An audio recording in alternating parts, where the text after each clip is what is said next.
On the day of my blind date, I ran into my ex. He smiled through gritted teeth. I'm here to vet my brother's match. My response? I vomited right then. I forced a smile.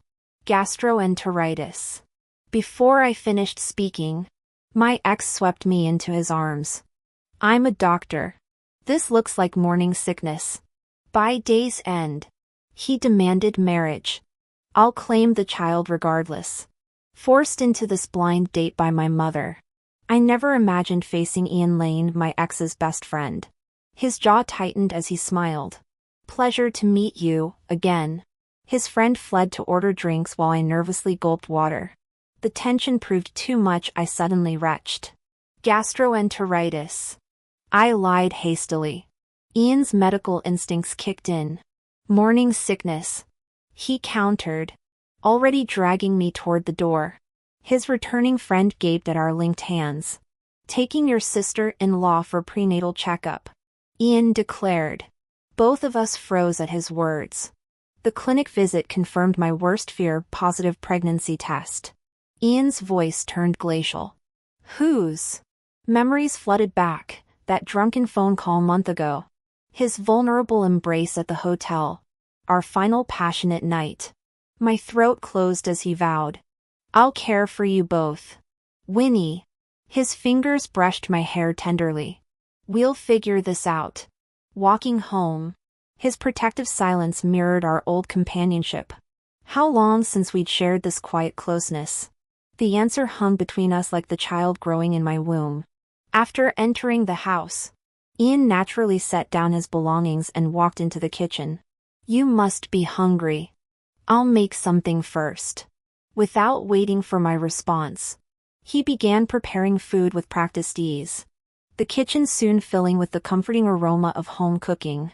Moments later, he placed a steaming bowl of seafood congee on the table.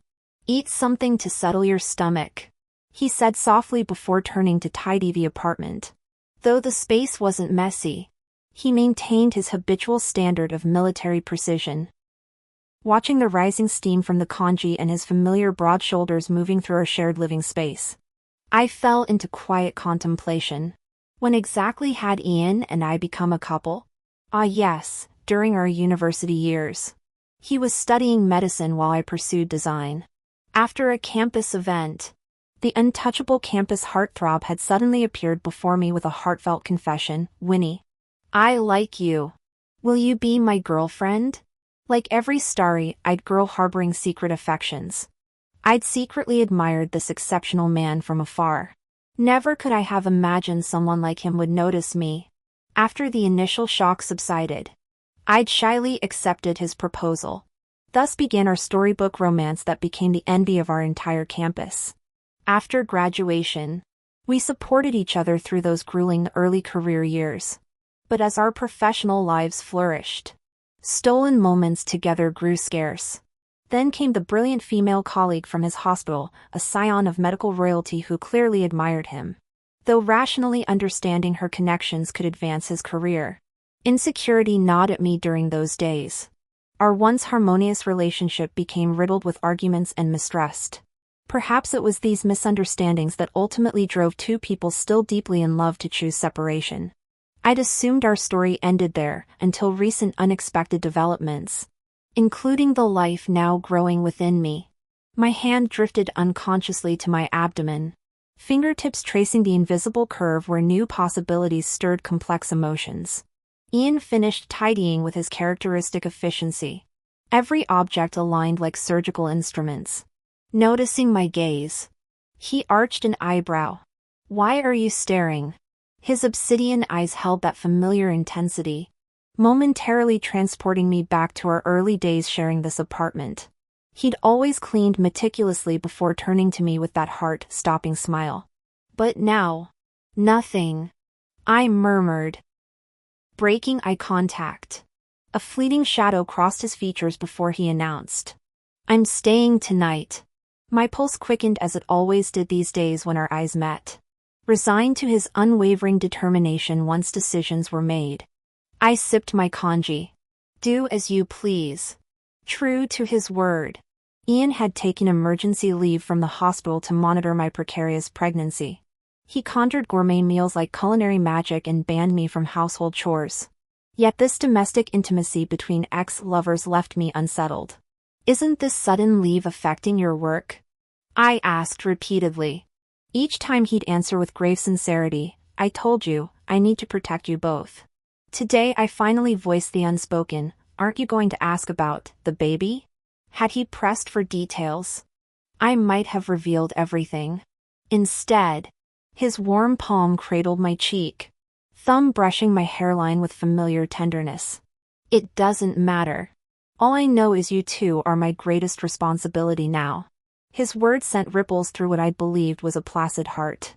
Over the past few days under Ian's attentive care, I felt like I'd gained several pounds. Knowing I couldn't let him neglect his work indefinitely because of me, I insisted until he finally agreed to return to the hospital. The sudden absence of his constant companionship left an unfamiliar quietness in the apartment that unsettled me.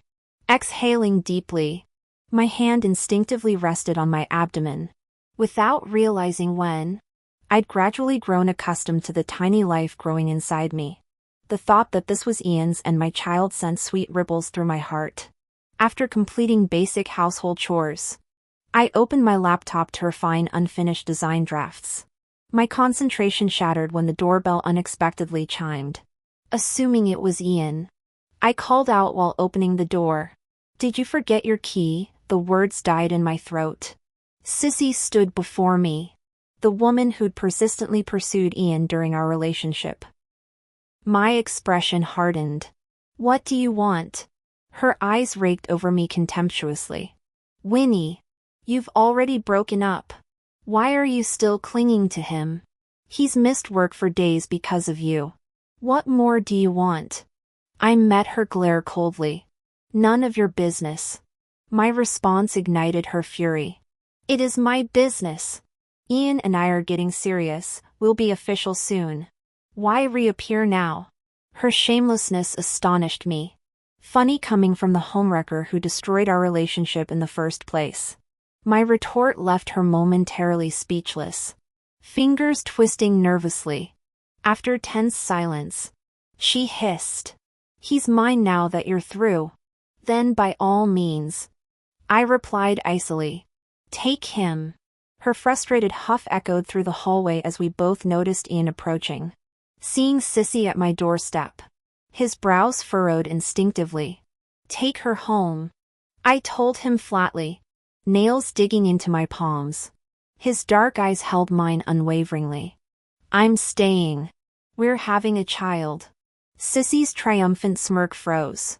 "Lies," she shrieked, desperately clutching Ian's sleeve.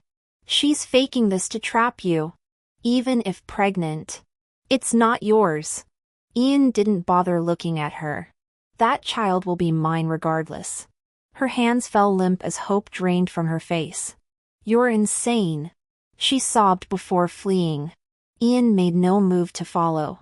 Watching him gaze at me with unsettling intensity, I wondered, could he truly love me this deeply? Sissy's confrontation left Ian increasingly vigilant. Beyond hospital shifts, he devoted every moment to me, never missing prenatal appointments. Even reading parenting books allowed for prenatal bonding. His tender preparations filled me with sweet anticipation of our future family. Between maternal joys, I continued design work. Recently, an online client offered exceptional terms for my designs. After simple preparations, I arrived at the designated cafe, only to find an unexpected familiar face awaiting me. Sissy Hunter and Ian's mother stood before me. Their simultaneous appearance left me momentarily dazed. Though anger simmered beneath my skin from the deception, I maintained composure and greeted Ian's mother properly. "Good afternoon, Mrs. Lane." She dismissed my courtesy, clutching Sissy's hand instead. "I hear Ian's been living with you." My lips parted but Sissy intercepted sharply, "Auntie, look at her swollen belly. She still dares manipulate Ian into devotion." Mrs. Lane's glacial gaze swept over my protruding abdomen. "End this farce gracefully. She sneered. Break up with Ian, or I'll ensure every architectural design you create becomes worthless. Sissy nodded vigorously. Winnie, understand this, people like you could never reach our status even with lifetimes of effort. One word from us obliterates your pathetic existence. Choose wisely. This orchestrated ambush finally ignited my fury. You treat Ian as inheritance property. I countered. Stop suffocating him with your indifference. Your presence only poisons his happiness. Mrs. Lane's eyes dropped to my stomach. Momentarily speechless. That bastard child isn't Ian's. You're the real manipulator here. Sissy's cruel laugh punctuated the accusation. Accept reality. Winnie. You'll never surpass me or deserve Ian. Nails digging into palms. I rose with icy dignity. Truth becomes irrelevant now. Good day. I exited with measured poise, refusing to let them witness my crumbling resolve. Returning home with fresh emotional wounds, I collapsed on the sofa, each breath laborious. Ian approached, concern etching his features. Are you all right? The dam broke. Leave. We're through. This charade is absurd. My voice trembled with pent-up anguish. His aristocratic composure shattered. Winnie, you're my guiding light. He implored. Desperation raw. Without you, life holds no meaning. Please don't abandon me. The vulnerability in this usually impervious man undid me completely. Tears spilled freely as he enveloped me in his familiar cedar scent. Did Mother confront you? His gentle back rubs gradually soothed my tremors. When I didn't deny it, he stiffened. I'll handle this. I gripped his wrist. Don't. Our locked gazes communicated volumes before he reluctantly settled beside me. I'll prove your worth to everyone, he vowed, fingers threading through my hair. The golden boy of neurosurgery now faced professional ruin. Ian, celebrated for saving countless lives and revolutionizing surgical techniques, stood accused of malpractice after a patient's intraoperative death. The hospital's disciplinary committee suspended him pending investigation. As public outrage escalated, speculations swirled about Sissy's response. Would the renowned cardiothoracic surgeon risk her career to defend him? Days passed without action. Sissy actively avoided Ian, her silence deafening. A frantic Mrs. Lane cornered Sissy in the ICU lounge. You must save Ian's career, she begged, clutching the younger doctor's hands. Marry him afterward, I'll make it happen. Sissy extracted herself coldly. This isn't simple professional misconduct. Mrs. Lane. We're talking criminal negligence. Ian and I are merely colleagues. She strode away, leaving the matriarch stunned. After all your years chasing him? Mrs. Lane's shrill voice echoed through sterile corridors. You'd abandon Ian now? The heart monitor's steady beep underscored Sissy's glacial reply. I never pursued unavailable men. Her stiletto heels clicked decisively against linoleum, marking her exit from the crumbling Lane legacy. Sissy Hunter maintained her perfectly calibrated aloofness. Mrs. Lane, you've misunderstood. Ian and I are truly just ordinary colleagues. There's nothing I can do to help in this matter. After uttering these words, she turned and walked away without hesitation. Overwhelmed by emotion, Ian's mother slumped to the floor, repeating in a daze, "This is retribution, retribution." The victim's family demanded exorbitant compensation, prompting the distraught woman to scramble for funds. Upon hearing the news, I immediately rushed to the hospital where I encountered Mrs. Lane again. Gone was her former haughtiness. The woman before me now appeared utterly defeated. Steeling myself, I approached her. Mrs. Lane. Her posture stiffened as I withdrew a bank card from my purse. This contains my savings from recent years. The pin's my birthday. It might help. The older woman stared blankly at the proffered card. After everything I did, why would you still help us? Because Ian's the love of my life. I answered without hesitation. How could I abandon him in crisis? Her eyes searched mine with unfathomable intensity before she nodded repeatedly. Good, good. With funds secured. Mrs. Lane rushed to the hospital administrator's office. We have the money. We can settle this. The official rose with knowing deliberation. As the door swung open, Ian's imposing figure filled the doorway. His chiseled features stormy. The room plunged into tense silence. Don't worry, son. Mrs. Lane finally blurted. However much they demand, we'll pay. Let's just make this go away. Ignoring her, Ian advanced with lethal calm. You went to see Sissy. His mother faltered. She. A humorless chuckle escaped him. Of course she refused. People like her only care about self-preservation. Winnie helped us instead. Mrs. Lane admitted quietly. I'll never interfere with your choices again. She produced the money eagerly. Let's end this. Ian's laughter held bitter triumph. Mother, there was never any malpractice. This entire drama was orchestrated. As comprehension dawned, the hospital director confirmed, Dr. Lane requested our cooperation. Full explanations will follow. Mrs. Lane exhaled shakily. I misjudged people before. Given this second chance, I'll respect your decisions completely. When the truth emerged publicly, Sissy became apoplectic. Her frantic calls went unanswered as Mrs. Lane now avoided her. Even Ian refused to acknowledge her groveling apologies. That evening, I met Ian at our doorstep. Your skills are exceptional. I reassured him. This setback means nothing. Countless patients still need you. His obsidian gaze held mine throughout. You've always believed in me? Absolutely. I vowed.